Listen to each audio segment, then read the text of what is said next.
The Musketeers went out and they got what we called the biggest win of the day yesterday. They were one of the first four out heading into our bracket on Friday.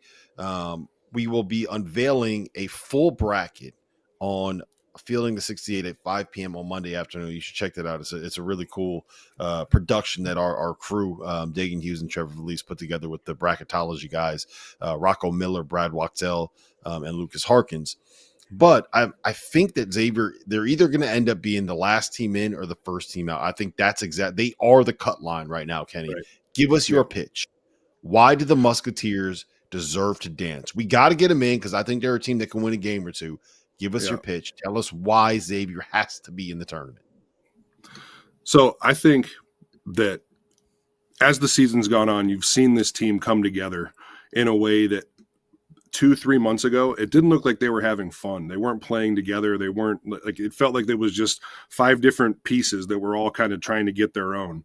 And in the last couple months, they've really started to come together as a team. Offensively, they look much more fluid. Defensively, with Dalen Swain is just all over the court, rebounding. He didn't have his best game against Creighton, but I think that he showed, a little bit of what he needs to work on. And that's something that he can take into the offseason next year and get better.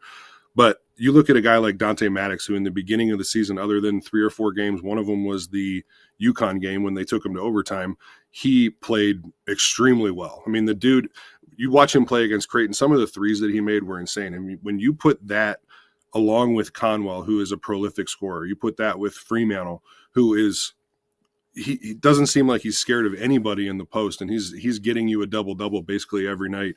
McKnight running the show. Like I said, Swain on offense, defense, transition. John Hughley has been playing better as of late. Knowing his role, he's able to step out and hit some threes, but really just being a big body. When they played against Creighton, he was leaning on Kalkbrenner, making him know that he's there. They were switching those ball screens that Kalkbrenner's getting a lot of lob passes on. And really just blowing up what they were trying to do. And the thing for Xavier, for me, is you look at the 3 losses that really are the difference maker here. UConn, they could have won that game at UConn. They go into overtime. They lose the Marquette game on what probably was a foul when Conwell got tripped. And then they lose the St. John.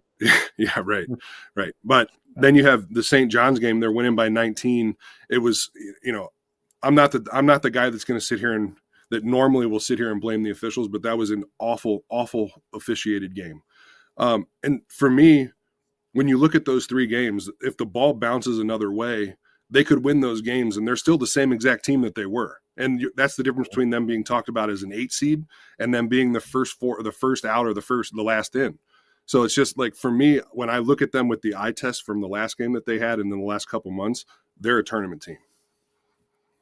I would tend to agree, and I hope that the committee sees it the same way. I also hope that Xavier does enough here in the last 2 games and in the Big East tournament that we don't have to have this argument about whether or not they deserve to be in. I think if you win, they look like they're going to be the 5 seed, so you win 3 games here, and I think that you will be dancing if you are Xavier.